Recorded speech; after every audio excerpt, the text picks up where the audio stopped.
Welcome to this tutorial on running transient simulations in PSS software.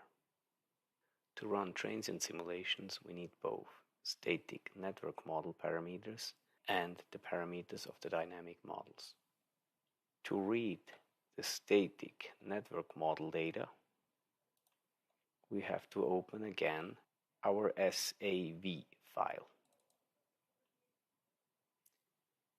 We recommend to run a power flow again before running transient simulations.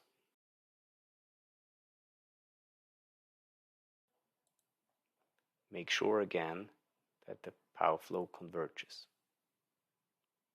Since the transient simulation has to solve the network equation too, we have to perform some modifications.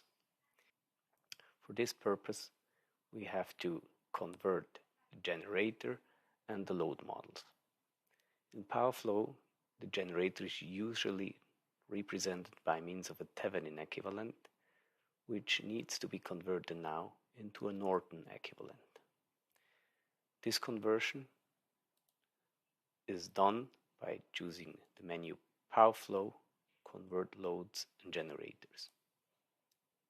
For the conversion of the generators, let's use set source, and for the conversion of the loads, we usually choose that the active power is represented by a constant current model and the reactive power by a constant admittance model. In addition, we can add dynamic models to the loads. Further, and to check whether the network solution during the transient simulation initially converges too, we do the following. We click again on Power Flow Solution, but this time we first execute the command order, where we choose the option Ignore out-of-service branches. Then we apply the factorization of the admittance matrix. And finally, we carry out the network solution by the command TYSL. Use the voltage input from the power flow as a starting point. Make also sure that the network solution converges within one iteration. You can see this here in the progress window. If it takes more than one iteration, it could be that the initial power flow is, for instance, close to the voltage collapse, and some modifications in the power flow should be applied first. This converted network model, we usually save it by adding lower bar conf to the file name of our static model. Now we can add the parameters to the dynamic model. For this, we have to load a so-called DYR file, which contains the parameters of dynamic library and user-written models. Here you can simply click OK, because we do not need these additional connect, connect and compile files for not having user models within our dynamic model file. Once you have read the file containing the parameters of the dynamic models, a new tab pops up. This tab contains several generic sheets, and in each of the generic sheets we can find more specific ones. For instance, the machine sheet shows for each generator what type of generator model, exciter model, turbine governor model, and so on is used. If you double click on one of these models, you can also see the values that have been assigned to each parameter. PSS highlights in yellow those values which seem to be suspicious and the user should check. Once we have read the parameters of our dynamic models, we have to set simulation parameters before running the dynamic simulations. For this purpose, we click on Dynamics and we select Solution Parameters. A window pops up where different parameters can be set. For instance, we can modify the integration step of the numerical integration algorithm. Let's use, for instance, 5 milliseconds. We can also specify the name of the general output file where PSS stores the values of those channels, means of those system variables we want to plot later. Usually we call this file just output.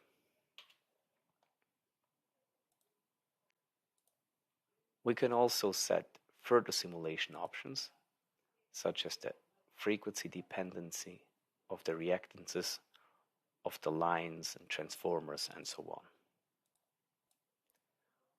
We have also defined the channels. This means the variables we want to plot later on. By default, PSS already pre-selects some of the variables to be stored and which can be plotted later on. For instance, we store by default the angle or the electrical power of the generators. We keep this selection. At this point, we save the static and dynamic model and the simulation options in a so-called SNP file, in a snapshot file.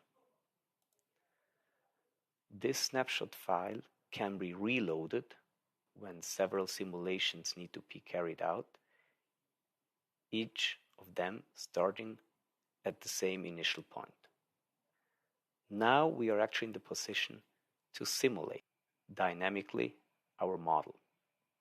For this purpose, we first have to initialize the state variables. We do this by selecting from the menu Dynamic Simulation, Perform Simulation. Here we click on the button Initialize. PSS initializes each of the state variables.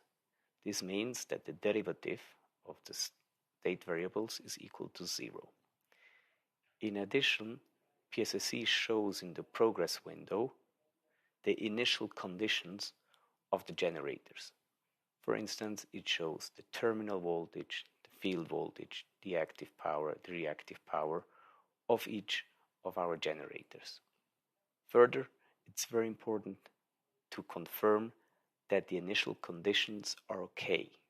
This means that indeed the derivatives of the state variables are equal to 0.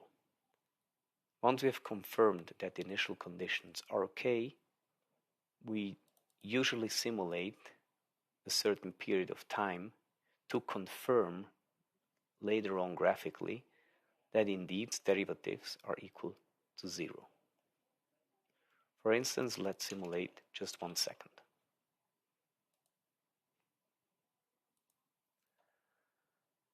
At this instant, we would like to apply a disturbance. For instance, let's apply a short circuit at bus number 7. To do this, we choose Dynamics, Disturbances, and Bus Fault. And we choose here the bus number 7. Now, a solid 3-phase fault is applied. We simulate that fault during 100 milliseconds. This means we have to continue our simulation to the instant 1.1 second. At this point, we would like to clear the fault, where again we choose within disturbances the option Clear Fault, and we clear the fault. We further clear the fault by opening actually one of the lines between buses 7 and 8.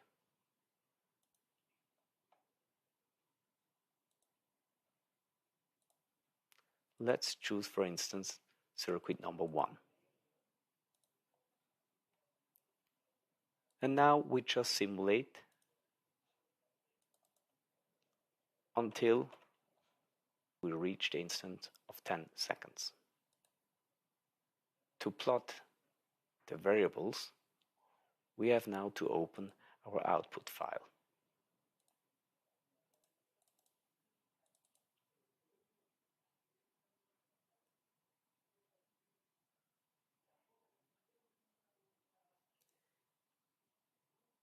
A new tab appears here where we can actually plot some of the variables we have stored.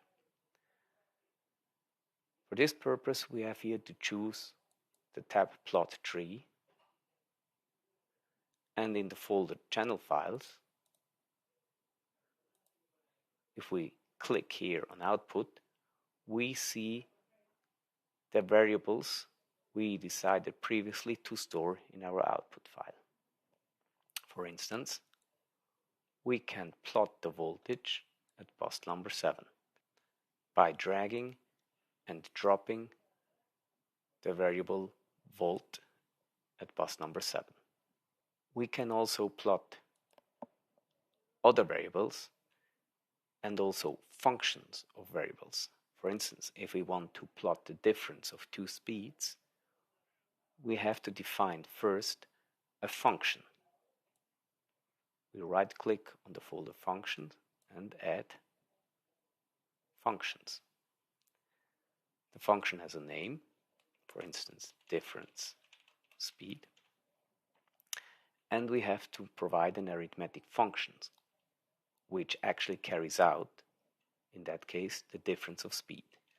For instance, we write a minus b. We click on verify. We choose our channel file.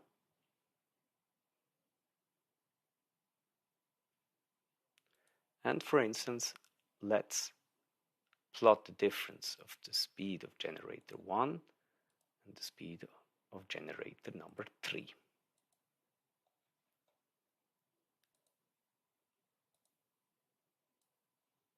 Again, we drag and drop the variable